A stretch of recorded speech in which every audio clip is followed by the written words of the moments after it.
നിങ്ങളുടെ ഫേവറേറ്റ് സീരിയലുകൾ ടിവിയിൽ വരുന്നതിന് മുൻപേ സൺ നെക്സ്റ്റ് ആപ്പിൽ കാണാം. ഇനി എല്ലാവർക്കും മുൻപേ കാണൂ. ഇപ്പോൾ തന്നെ സൺ നെക്സ്റ്റ് ആപ്പ് ഡൗൺലോഡ് ചെയ്ത് സബ്സ്ക്രൈബ് ചെയ്യൂ. മമ്മിയുടെ ദേഷ്യം എനിക്കറിയാം.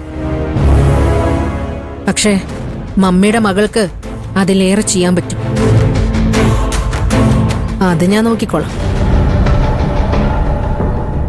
മമ്മി ഇപ്പൊ സമാധാനായിട്ടിരിക്കും.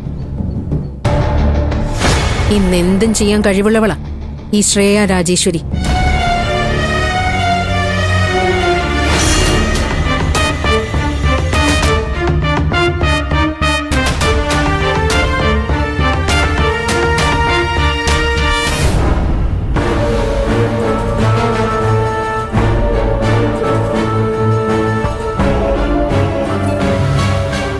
അക്കുച്ചേട്ടൻ എന്താ പറഞ്ഞു? ശ്രേയയുടെ വണ്ടി സ്റ്റാർട്ട് ആവാതിരിക്കാൻ കാരണം അക്കുച്ചേട്ടനാണെന്നോ? അതെ, ഞാൻ മാത്രം. അക്കുച്ചേട്ടൻ എന്താ ചെയ്തേ? അത്ര വലിയ കാര്യമൊന്നും ചെയ്തില്ല. ആ വണ്ടിയുടെ സൈലൻസറിൽ തുണി തിരികെ കയറ്റി, പിന്നെ വണ്ടി സ്റ്റാർട്ട് ആവും. എന്തിനാ അക്കുച്ചേട്ടൻ അങ്ങനെയൊക്കെ ചെയ്തേ?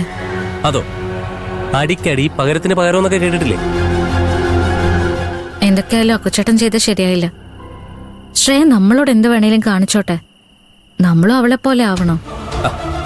നമ്മളായിട്ട് ചെയ്തതല്ലോ, നമ്മളെ കൊണ്ട് ചെയ്യിപ്പിക്കുന്നതല്ലേ. നമ്മൾ എന്താ ആയുധം എടുക്കണമെന്ന് തീരുമാനിക്കുന്നത് നമ്മുടെ ശത്രുക്കളാ.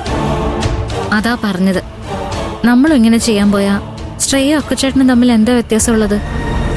എന്തിനു വ്യത്യാസം ഉണ്ടാവണം?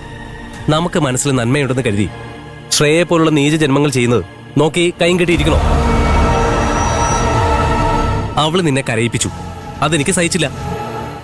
പകരം എന്ത് ചെയ്യുമെന്ന് ആലോചിച്ചു, അത് ചെയ്തു. കാക്കോത്തി, നീ ശ്രേയയുടെ കാര്യം ആലോചിക്കേ വേണ്ട. അവക്കതൊക്കെ ആവശ്യ. ചെയ്തത് കുറഞ്ഞു പോയോന്നാ ഞാൻ ആലോചിക്കുന്നത്. അവള് നിന്നെ കരയിപ്പിച്ചു, അതെനിക്ക് സഹിച്ചില്ല. പകരം എന്ത് ചെയ്യുമെന്ന് ആലോചിച്ചു, അത് ചെയ്തു. കാക്കോത്തി, നീ ശ്രേയയുടെ കാര്യം ആലോചിക്കേ വേണ്ട. അവക്കതൊക്കെ ആവശ്യ. ചെയ്തത് കുറഞ്ഞു പോയോന്നാ ഞാൻ ആലോചിക്കുന്നത്. എന്നാലും അക്കുച്ചേട്ടൻ ഇങ്ങനെ ചെയ്യുന്ന ഞാൻ വിചാരിച്ചില്ല. നീ ഒരാളെ ആലോചിച്ച് വിഷമിക്കുന്നുണ്ടെങ്കിൽ ആ ആൾക്കും അതിനൊരു അർഹത വേണ്ടേ? അതൊരിക്കലും ശ്രേയിക്കില്ല. നീ അത് വിട്ടുകള. നീ ആലോചിക്കേണ്ടത് പ്രധാനപ്പെട്ട ഒരു കാര്യം. എന്ത് കാര്യം? ഞാൻ പറയുന്നത് നീ ശ്രദ്ധിച്ചു കേൾക്ക്. നിന്റെ വണ്ടി വാങ്ങി നമ്മുടെ വീടിന്റെ മുന്നിൽ കൊണ്ടുവന്ന് കത്തിക്കാനുള്ള ധൈര്യം ശ്രേയക്കില്ല. ശ്രേയ ഇത് മറ്റാരെയോ കൊണ്ട് ചെയ്യിപ്പിച്ചതാണ്. ശ്രേയക്ക് മറ്റാരുടെയും സഹായം കിട്ടിയിട്ടുണ്ട്. അത് ആരായിരിക്കുമെന്നോ? അതിപ്പോഴും അക്കുച്ചേട്ടന് മനസ്സിലായില്ലേ?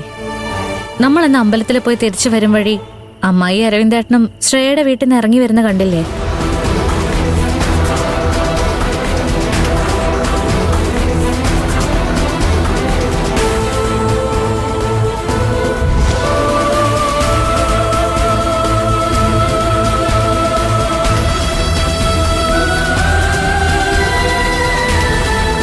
അമ്മയും അരവിന്ദേട്ടനും ശ്രേയെ കാണാൻ വന്നതാ. എന്താ കാര്യമൊന്നും മനസ്സിലാവുന്നില്ല.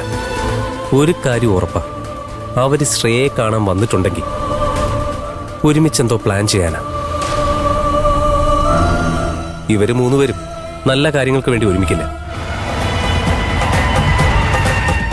അച്ഛനോട് പറഞ്ഞേ പറ്റൂ. ഇപ്പൊ വേണ്ട അക്കുച്ചേട്ടാ. പെട്ടെന്ന് ഇത് ചെന്ന് ബാലമാമനോട് പറഞ്ഞാൽ അത് വലിയ പ്രശ്നമാവും. 3 പേരും ചേർന്ന് എന്ത് ചെയ്യുന്നു നമുക്ക് നോക്കാം. എന്നിട്ട് തീരുമാനിക്കാം എന്ത് ചെയ്യണമെന്ന്. അവരെ നമ്മൾ കണ്ടത് നന്നായി. ഏതുവരെ പോകും നോക്കാം.